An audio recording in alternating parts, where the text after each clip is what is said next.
Sober Sundays with Mike Mechow. We're at Floor Media in Rockville Center. Of course, shout out to the famous Jay behind the scenes. And today, we have a throwback in my life. We have Sue, who's come to join us and share her story. Hi, Sue. Hi, Mike. Thank you so much for saying yes. It's my pleasure. So a little different scenario today. I know Sue for a long time. We met, I was friends with 3 of your kids and the other person who used to go out with your daughter. We're not going to talk about him today. No. So you want to tell us a little bit about, when I met you at that time, anyway, what was going on? 3 kids. Oh, it was busy. We had 3 kids, and one was little then. TJ was little. Yes, very little. Yeah, he was little, and you guys all used to hang out. We were all in Long Beach then. And, it was very busy back then. I remember when I worked at the rec, and I would always pick up TJ, take him to the pool and stuff like that. And we had a lot of laughs. TJ was a character. But then again, you all were.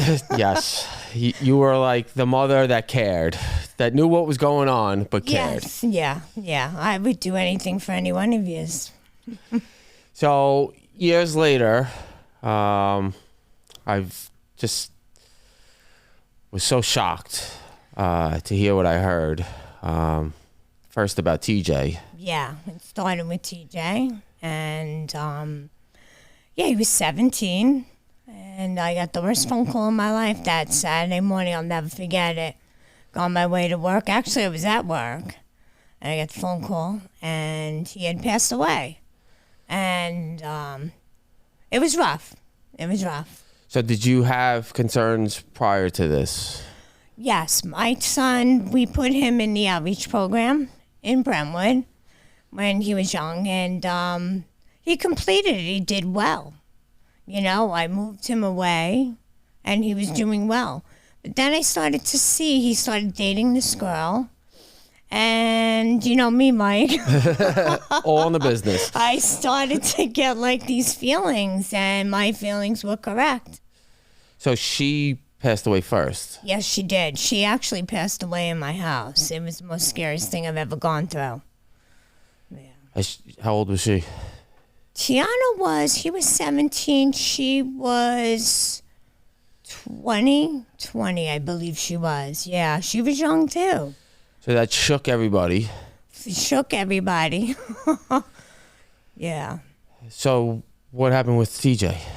Then TJ started feeling guilty from it, because they were breaking up, because my son found out that she started using again. Opiates? And yes, she was doing opiates and heroin. I've come to find out later on through the years. And he started to feel guilty like it was his fault because he was breaking up with her. So, he's 17 years old in love with somebody and doesn't realize that it's not your fault. And all the counseling he went through, he should have known better. But he didn't let the counseling kick in. So, how was that on a mother? That's tough. That was really hard because I thought, we got this. I called the counseling center, and I got him in there immediately. And, they started sitting with him, but he was just so heartbroken. I guess kind of I understand it in a way because you lose yourself in debt sometimes in the beginning. When I lost him, my phone, which is always in my hand, was on the dresser, and I wouldn't answer calls from anybody. And people were knocking on my door, "Are you okay?" And it took me a good month, to realize that this is not, you can't do this. This is not right. My grandkids are coming over. They look at you. It's heart-wrenching. And you'll never understand it because, until you lose somebody, and I hope nobody does, till you lose somebody, it's a tough situation. Was this the biggest surprise and shock? I would never, sitting, Mike, knowing you all these years, you always say you hear about it from people. I never thought it would be my child because I was so involved, but we do turn a blind eye, here and there. And it's tough. It's hard. It's very hard. So now, how does that affect the brother and the sister? Danielle is still affected by it. Danielle's still going through it. She's great. I mean, she goes to work. She's raising her kids. She wants no part of anybody that's involved in alcohol or drugs. But, it's affecting her. I see it. Every holiday, she was like the mom to him, too. Mm-hmm. You guys, when I worked, you guys would take them, like you said. You would take them places, and it was great. I had daycare. But most of us were safe. So things can't get any worse. No. And then... Then we had what? Mikey was 5 years later. And we had him in and out and in and out. And he, too, was feeling like TJ was feeling like it was his fault. I'm the big brother. I should have been able to... everybody always says, what bothers me is I could have done better. I wish I did better. I should have known this. And you can't. There's nothing in life that you can, it's hard. It really is. What could you do? Chain him up in a bedroom? You know that, Mike. Mm-hmm. And then we lost him. So Mikey, trying to get help, trying to deal with losing his brother, mm-hmm. never wanting to put his family into that situation again. No, he promised me. I mean, he had a little girl, London, and he promised me because I had said to him, "You have a little girl now. What's it going to take? Try for her if you can't do it for you, but he has to do it for him." Mm-hmm. So did you see efforts of him trying, going to treatment, getting, staying abstinent or clean for a while? Yeah, he tried. He didn't want to. You know what? He didn't want to. He didn't want to do that. He wanted to get his life together. He just couldn't. He just couldn't take that next step. It was hard for him. When you have no education, the system is tough too, but we won't go there today. The system doesn't really work all the time, and it's hard. So, you try. I don't know what the solution is. We could do another show on it. Mike, you deal with it. So there was attempts that didn't work. Right. Can you tell us about that day when you got that phone call? Oh, that phone call is an interesting phone call because I was on vacation in Florida and a police officer calls me and my son Michael just got out of jail that morning.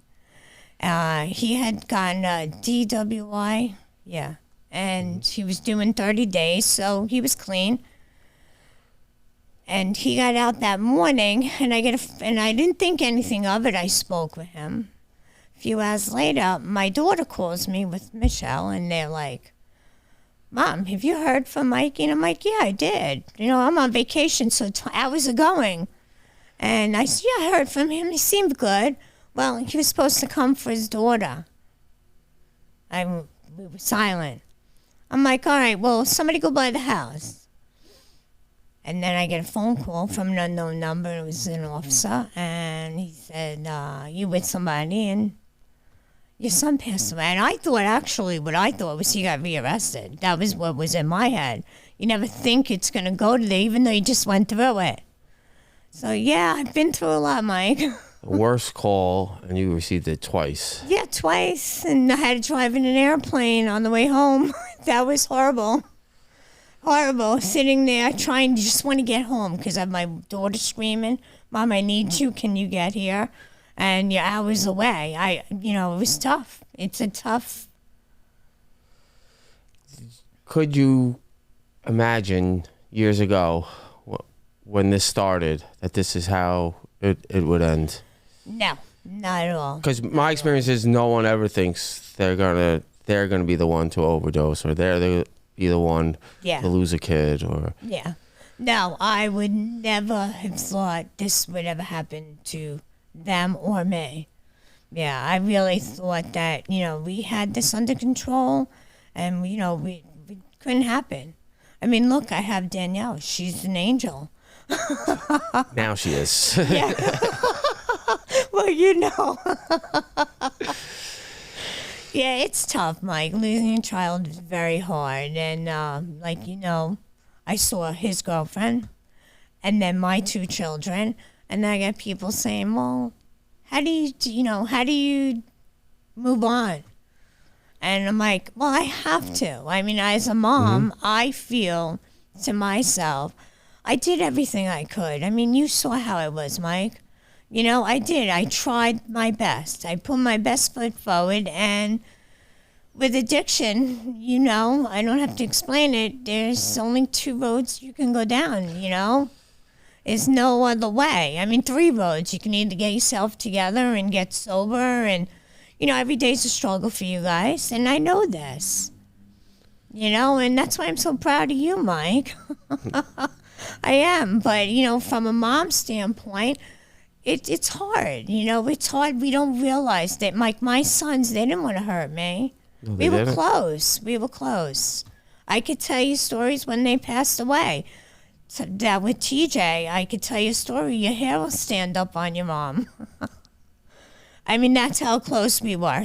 I'm in doctor's office because when my first one passed away, my health, everybody's worried about my health.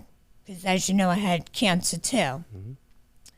So I'm in my doctor's office, and this woman sitting next to me like you and I starts talking to me, and she says to me, and I'm not talking to nobody, I'm by myself.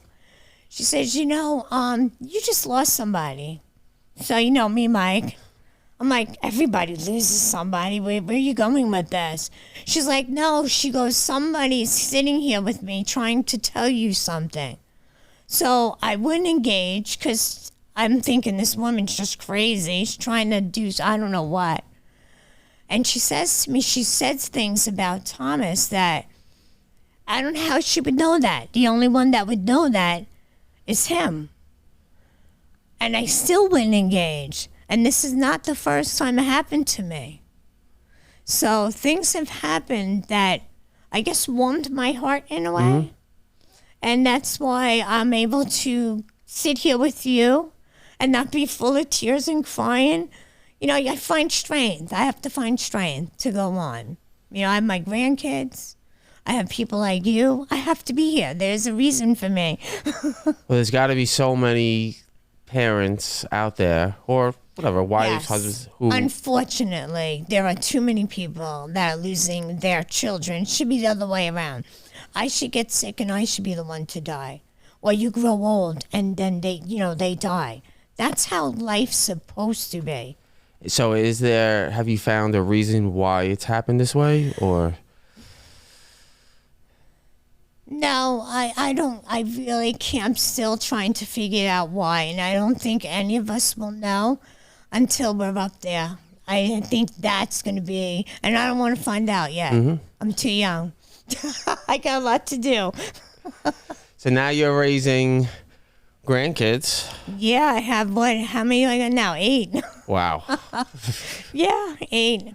And the hardest part too, Mike, is with Mikey, watching his daughter, who looks just like him, as you know, being raised. I mean, they're doing a great job. I'm not knocking them at all. I'm doing a great job. But the hardest part is when I hear London call him Dad. That's what's heart-wrenching to me. And I've said this to my son. This is not anything... Before he passed, this is what I tried to talk to him about too, to let him see that side, hoping that would help him get clean. And he loved his daughter so much that we thought that would help him. And didn't. It didn't. There was nothing. The drugs were just so, yeah. He tried, but he just couldn't. I don't know. There's success in some stories. And his was, and you knew Mikey. That's so it's hard for you too. Sure. You knew both of them. I did. So I think, it's I don't know. I really have no answers. I don't think any of us can. We just got to hope and pray that people like you can reach them and help them, but they have to want it. They have to want it, you know? And parents have to stop. They have to be honest with themselves, you know? I mean, do you play a part in it? Yeah, we all do, but you do the best you can. You can't be their friend. You have to be their parent. You know, and now I find myself being hard on my grandkids because of it. Sure. You know, I'm the grandma, yeah, I'll give them everything. You see me, I do everything with them, but I am tough too because I'm scared. I'm scared. I'm always going to have that scare in me now. So is there people outside that have reached out to you, or that? I've had a lot of people reach out to me, a lot of friends. Matter of fact, social media is a great platform. You know, I've had people, Sue, what do I do? What do you recommend? What do I do? And I'm like, you know, it's hard to give them, like, everybody wants answers. Everybody wants Quick a answers. solution. Yep. Yeah, it's like, hey, Mike, help me out here. How do I get my child sober? There is no quick answer. It's just every person's different. And, you know, I just try to be heartwarming and tell them my story and hope that they find something in there to help them. So is part of the story, or what you would tell somebody, would you encourage more treatment, maybe self-help meetings? Absolutely. When they get... See, Mikey thought treatment was not cool. That word kills me. You know, everybody's like, oh, no, I want to be like them. They're boring. They don't realize that there's fun in being sober. You know, I mean, I used to go out and drink and have a great time. Now I won't even have a drink because I don't want to be depressed. To me, it's a depressant. It is. You know, you're having a great time when you're with your friends, and it's, yeah, we can, you know, but when you go home, it's when it all sinks in, and I don't need to be upset. I have enough health issues that now I'm thinking of me. So do I need that? Not really. I mean, I'll have a glass of wine once in a blue moon, but that's really, you know what I'm saying? Because I don't want to be depressed. So if that's how I feel, I can only imagine how someone who's using's feeling. Do you think that there's things that's could be called like too much treatment or too much doing for someone's recovery? I think you have to, as a mom, find the boundaries, because you can be overbearing. Like, my son would walk through the house and I'm looking at him in his eyes, and you're chasing behind them, and you hover over so bad that then they feel trapped. And I know I did this because it took me till the end to realize that you can't trap people. You have to give them, as my mom would say, enough rope to hang themselves, you know? And it's sad, but you got to find the boundary. It's tough. It's a very hard thing to do as a parent. You know, you're a parent. So what does Sue do today, nowadays? Sue has a boring life. No, actually, no, I don't. I'm lying. I'm with my grandkids a lot. I work, and I'm home, and I'm with my grandkids 24/7. And I keep busy that way, you know? I have fun with them, and it's just, I'm waiting to retire, you know, and be able to travel and, you know, enjoy life. Now I'm trying to enjoy it. I'm not going to let this set me down. I have to move on. I'm too young. You know, what am I going to do? Fall into the same mess as them? Do you get tired of talking about it? No, because I think it helps people. I think the more you talk about it, the more it can help somebody. There's, you know, you could say 1,000 words, and if you get 2 words that can help somebody, I'll talk to anybody about it. If someone's struggling with losing their child, I would sit there. I mean, it's not easy. The holidays are hard. Birthdays are hard. You go to the first wedding. You go to games. Things come back to you. Mm-hmm. But you have to find a way to go through it. Like you're doing. I do the same thing. You know, I find the happiness, and I take myself and I make it all positive, that I have all those memories inside me. So if you could tell another parent who's maybe going through similar situations that you have with their child or kid, whatever, struggling, is there? What could you say to them? I would say just keep having hope. Keep pushing them into some kind of counseling. You know, if one place isn't working, try another. I mean, I also know that's tough too. Mm-hmm. I mean, trying to get some people into these programs, it's not easy. You know, Mike, it's very hard. Insurance is a big issue.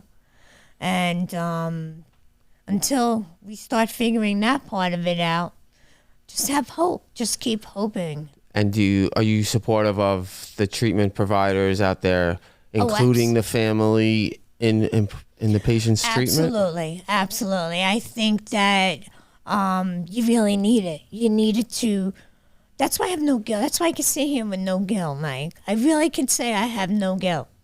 I've did enough counseling, and I've had counselors come to me, Sue. I'm lost. Mm-hmm. I'm like, you and me both. So you just have to have hope, and you got to keep pushing, and you got to hope and that one day they'll find that niche. You know, kids are hard. There's no book to this. You know it, Mike. Otherwise, we would be solving everybody. So family included, because the family also needs maybe a design for a type of recovery and dealing with the... You do. You really do. But you see, for me, I went to it. I was in counseling every day. And then after he passed away, it's hard because I don't really think there's that kind of grief counseling out there that I would have needed. So what I found that worked for me was talking to people like you, my daughter, my family, and being open about it. No secrets. No, because everybody's afraid. When your child's going through it, everybody's afraid to talk. Maybe if people reached out more and stopped being so afraid and labeling this, maybe then we would be able to help somebody, because everybody wants to, everything's a secret. You know, if you get sick, is it a secret? That's right. It's the same thing to me. So why are you embarrassed? I mean, it's not.